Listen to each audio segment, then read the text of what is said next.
Hello friends, welcome to my channel Learning Electronics. In this lecture number 5 of Nyquist plot, we are going to study generalized Nyquist path and its mapping. In the last class, we have studied Nyquist stability criteria. So if you want to see that video, you can check it in the channel playlist. So before starting the video, please subscribe my channel and also press the bell icon so that you can get more updated videos from here. If the function has poles at origin or poles on the imaginary axis, then the Nyquist path cannot be selected along the imaginary axis passing through the origin. This is because mapping theorem states that at every point on Nyquist path, function must be analytic. What is the meaning of analytic function? If the function gives a finite value at particular value of s, then that function is said to be analytic at that value of s. So since the function must be analytic at every point on the Nyquist path, in such case we have to modify the Nyquist path in such a way to bypass these poles by selecting semicircles of radius tending to 0. That is still encircling the entire right half of the S-plane, which we actually require. But depending upon the situation of poles of open loop transfer function g of s into h of s, Nyquist path should be selected. So the guidelines for selecting the Nyquist path is given below. For this, let us assume the function f of s has two poles on the imaginary axis, that is plus minus j omega 1, while a pole is at origin. So the points by which the Nyquist path is modified are, first one is plus j omega 1 plus, which is a point just above plus j omega 1. Second one is plus j omega 1 minus, which is a point just below plus j omega 1. Then third one is minus j omega 1 plus, which is a point just above minus j omega 1. Then fourth one is minus j omega 1 minus, which is a point just below minus j omega 1. Then we have plus j0, which is a point very close to the origin, but this point is just above the origin on the positive imaginary axis. Then last one is minus of j0, which is a point very close to the origin, but it is just below the origin and it is on the negative imaginary axis. Now we will represent all these points on this Nyquist plot. Here we have represented the Nyquist path, which is starting from plus j infinity and ending at minus of j infinity, and we have mentioned all these modified points on this Nyquist plot. Now we have to know why we are drawing this Nyquist path as a semicircle. The reason we have studied in the last class. This is because according to the Nyquist criteria, the Nyquist path will encircle the entire right half of S-plane, should start from S is equal to plus j infinity and continue till S is equal to minus of j infinity along the imaginary axis, and completed with a semicircle of infinite radius encircling entire right half of S-plane, and this path is called as Nyquist path. So that's why we are representing the Nyquist path as a semicircle of radius which tends to infinity. Now we will study the various sections of the Nyquist path which is required to draw the final Nyquist plot. So this is the diagram which we have drawn just now. We have divided this diagram into 8 sections. So section number 1 starts from s is equal to plus j infinity and ends at s is equal to plus j omega 1 plus, which is along the imaginary axis. That means this is our section number 1. Then section number 2 starts from s is equal to plus j omega 1 plus and ends at s is equal to plus j omega 1 minus, which is along the semicircle of radius r tends to 0. So this is our section 2 which covers the semicircle of radius r tends to 0. Now we will take section number 3. Section number 3 starts from s is equal to plus j omega 1 minus and ends at s is equal to plus j0, which is along the imaginary axis. So this is our section number 3.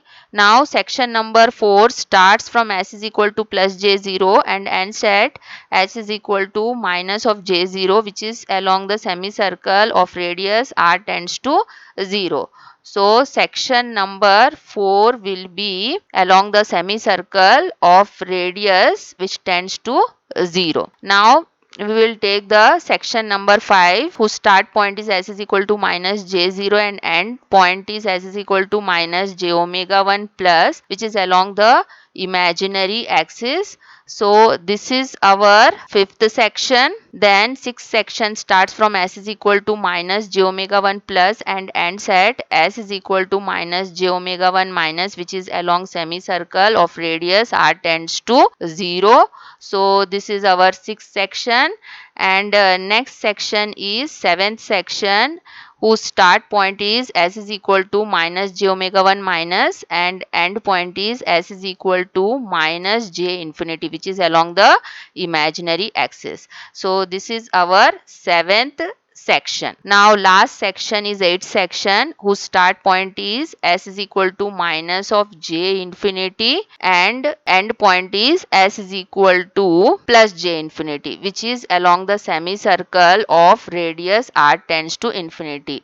That means our eighth section will cover this whole semicircle of r tends to infinity. Now we will study the mapping of sections starting from section number 1 to section number 8. For this, what we have to do for the mapping of this section, we have to draw the polar plots for various sections by shortcut method of polar plot. So basically here we have to use the concept of polar plot to draw the polar plots of different sections starting from section number 1 to section number 8. For this, first we will consider the function f of s is equal to g of s into h of s. So to convert this function into frequency domain, we have to put s is equal to j omega in this equation. Then we will get this equation of f of s in the frequency domain, which is equal to f of j omega equal to g of j omega into h of j omega. Then what we have to do, we have to find out the magnitude and phase angle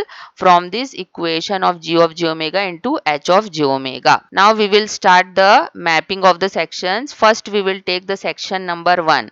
We know that the start point of first section is s is equal to plus j infinity, which is at omega is equal to infinity, and the end point of first section is s is equal to plus j omega 1 plus. That means here we have to take omega is equal to omega 1 plus. Now what we have to do, we have to substitute these values of omega to get the magnitude and phase angle of g of j omega into h of j omega at omega is equal to infinity and at omega is equal to omega 1 plus. So we'll get separate magnitude and phase angle for omega is equal to infinity and for omega is equal to omega 1 plus. Then what we have to do, we have to find out the corresponding rotation of plot, which is given by phi infinity minus phi 0. If this value of phi infinity minus phi 0 is negative, then the rotation of the polar plot will be in the clockwise direction, and if this phi infinity minus phi 0 is positive value, then the rotation of the polar plot will be in the anti-clockwise direction. Then what we have to do, then lastly we have to draw the polar plot to get the mapping of section number 1 in F plane. Similarly, we have to map remaining sections, and after mapping all the section, we will get a closed plot which is called as Nyquist plot. Now we have to take the last section. The start point of the last section is s is equal to minus j infinity. Here we have to take omega is equal to minus infinity. Then end point of last section is s is equal to plus j infinity. That means we have to take omega is equal to plus infinity. So again we have to find out the magnitude and phase angle at this value of omega, that is omega is equal to minus infinity and omega is equal to plus infinity. So whenever we find out the magnitude of g of j omega into h of j omega at omega is equal to minus infinity and at omega is equal to plus infinity, then this value of magnitude becomes 0. Okay. What is the meaning of that?